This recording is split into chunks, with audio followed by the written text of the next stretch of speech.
Desde 2019, o Ministério Público do Trabalho vem se debruçando sobre o estudo dos atos antissindicais e desenvolveu um projeto que se estende até a atualidade do combate aos atos antissindicais. Inclusive, recentemente, esse projeto de combate aos atos antissindicais recebeu o certificado de boas práticas do Conselho Nacional do Ministério Público do Trabalho.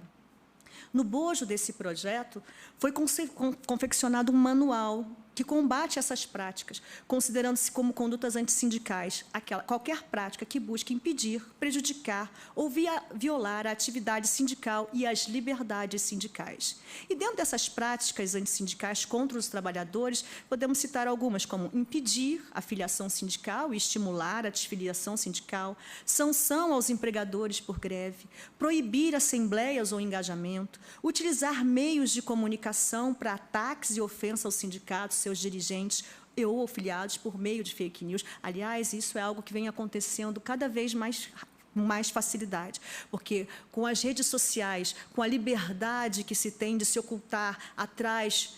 da internet, né,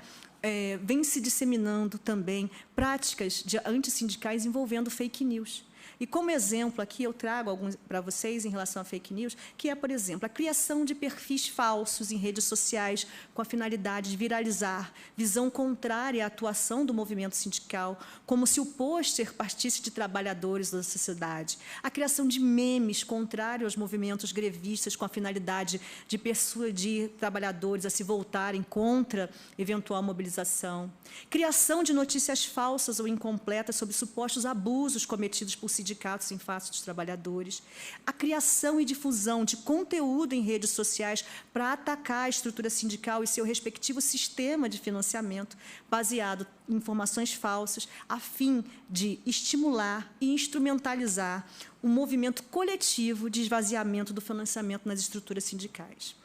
Vale ressaltar aqui, nessa última espécie, que a utilização dos meios de comunicação para ataques a ofensas a sindicatos, seus dirigentes ou filiados, para se configurar como ato ou conduta antissindical, não necessariamente precisa estar embasada em fake news. Ela pode ocorrer mesmo quando houver o excesso do direito à livre manifestação do pensamento,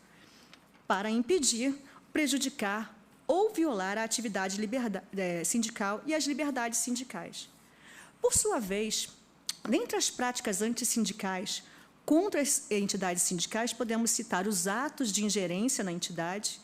o obstáculo a campanhas de filiação, e aqui o que nos interessa, o fomento, o incentivo, o estímulo, a indução ou o auxílio ao exercício do direito de oposição à contribuição assistencial. Por meio de uma forte propaganda antissindical, esse fomento, incentivo, estímulo, indução ao auxílio, ao exercício do direito de oposição, vem se naturalizando na sociedade, ocultando o seu verdadeiro propósito, que, na verdade, é enfraquecer a organização coletiva dos trabalhadores por meio da redução das receitas da coletividade, de sua capacidade de ação, de mobilização e reivindicação. Como bem colocou anteriormente o professor Sandro Lunardi,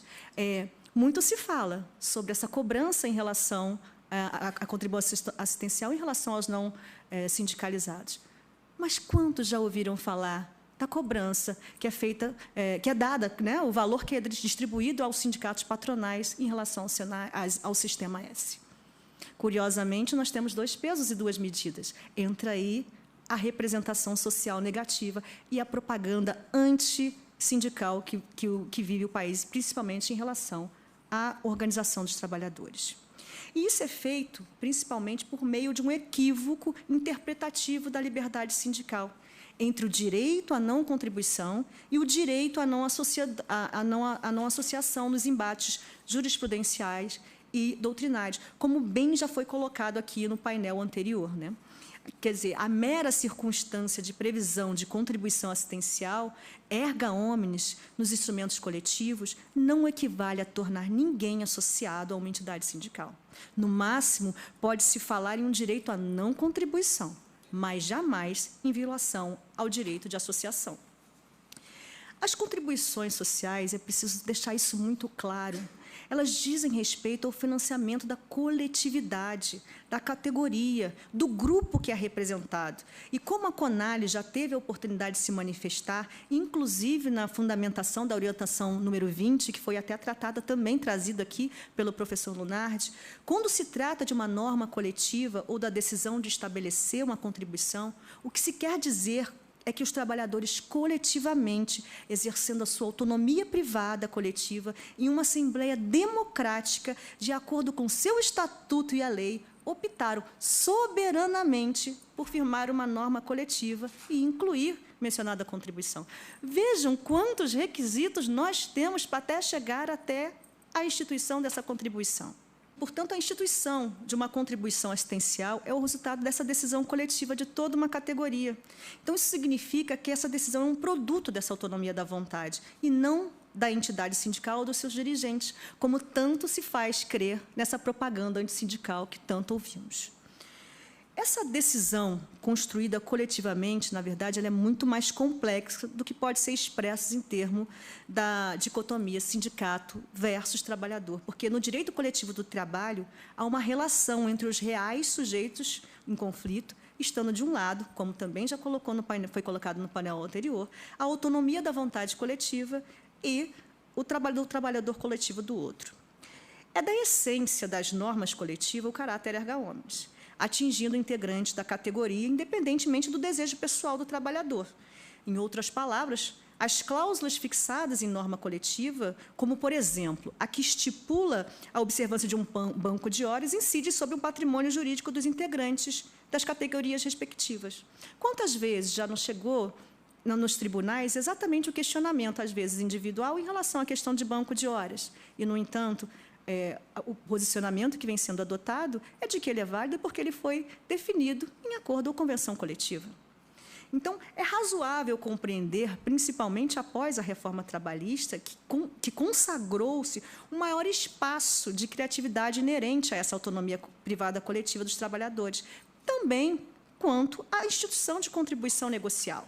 E, para isso, ela só precisa de 2 requisitos. Primeiro, que tenha essa negociação coletiva prévia, e, segundo, que essa cláusula que institua a contribuição negocial com caráter erga omnes tenha como título jurídico a norma coletiva, que é um instrumento que vai conceder a generalidade e a abstração necessária capaz de influir num patrimônio jurídico do integrante da categoria.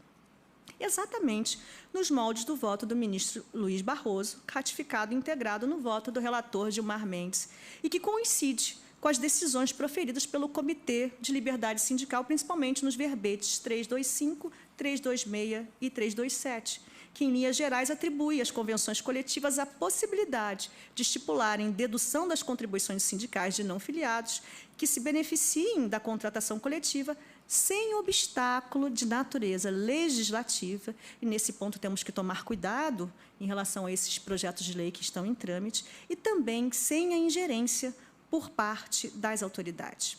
E aqui abro um parênteses, porque quando nós falamos em ato antissindical, nós também podemos estar falando de atos antissindicais praticados pelo próprio Estado brasileiro. Como foi colocado também anteriormente, o Brasil já foi representado 2 vezes na Organização Internacional do Trabalho.